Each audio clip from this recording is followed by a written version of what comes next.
Hey, it's Yuko, the former teacher turned instructional designer.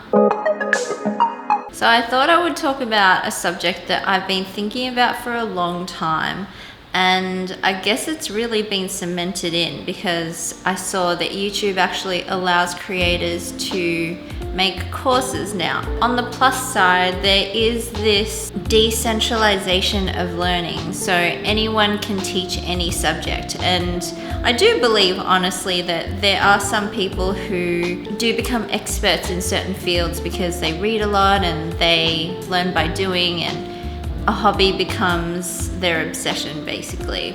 Or there are specialists in their field that have spent so long studying and so long working in a certain area, so perhaps they could become subject matter experts. Also, on the other hand, do we need every man and his dog creating some sort of learning course on Kajabi, or someone pretending that they are experts in that field and that they're able to teach a certain subject just because their course has all the bells and whistles? I think this is a twofold question, because can everyone teach? Honestly, no, I don't think everyone can teach, because teaching isn't something that everyone can do. There are a lot of factors that need to be considered, such as the learners themselves, what kind of learning theory is used, the method of assessing for learning effectiveness, the types of resources being used and cited as expert materials, what kind of qualifications someone has. University has become a lot more mainstream now, and there are online universities.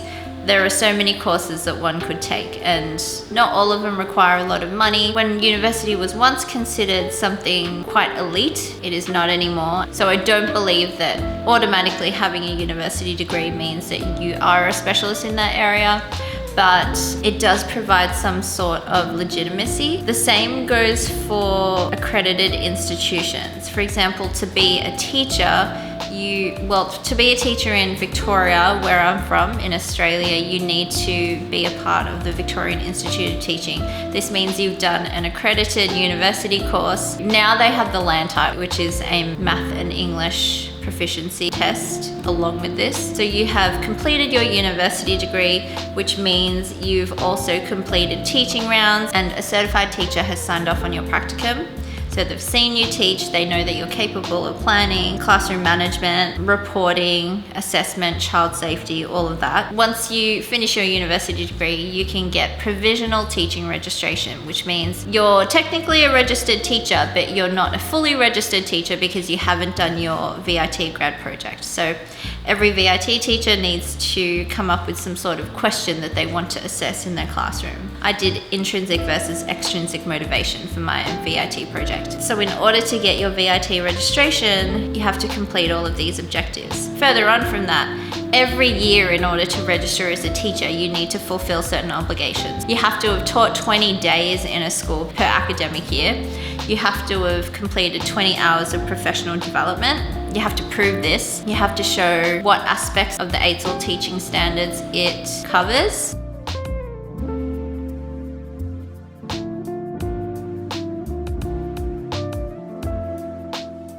And every year this has to be done. Also, you have to pay the fees. I also have QTS, which is Qualified Teacher Status from the UK. This doesn't expire, and as far as I know, there's nothing that needs to be done. So there isn't as much rigor in the process to remain a teacher in the UK. But still, they had to have seen all of my teaching experience. They had to have contacted my references. They had to have looked at all of my degrees. So there was a lot that I had to do in order to achieve qualified teacher status in the UK. Now, after I did a bachelor, after I did my DipEd, after I did my Master of International Education, I also did a certificate of instructional design that I would say gives me a lot of knowledge and experience in instructional design. I've also worked as an instructional designer for about a year now, and this has been through a lot of different institutions. I'm currently working for an international school, creating resources. I've also created courses for university level students as well as corporate. So there are lots of different aspects of instructional design that knowledge and experience from my teaching has helped me achieve. So I'm not saying adult education and child education is the same, but I do honestly believe that not everyone can teach a course. I think a lot of it, when it comes to these online courses, I guess,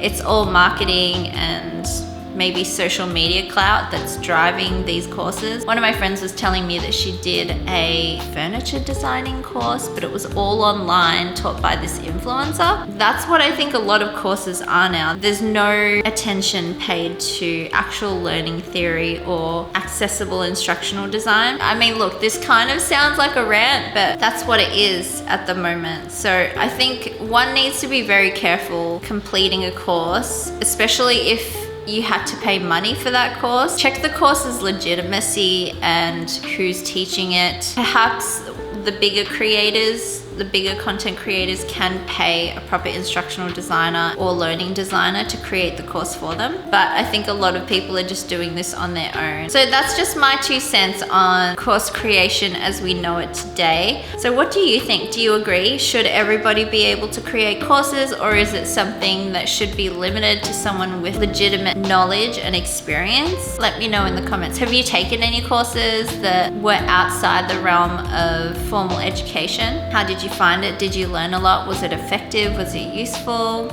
I would really love to know, because I'm looking at this from an educator and instructional designer point of view rather than just a marketing point of view, I guess. But anyway, stay tuned for more instructional design things and probably more rants.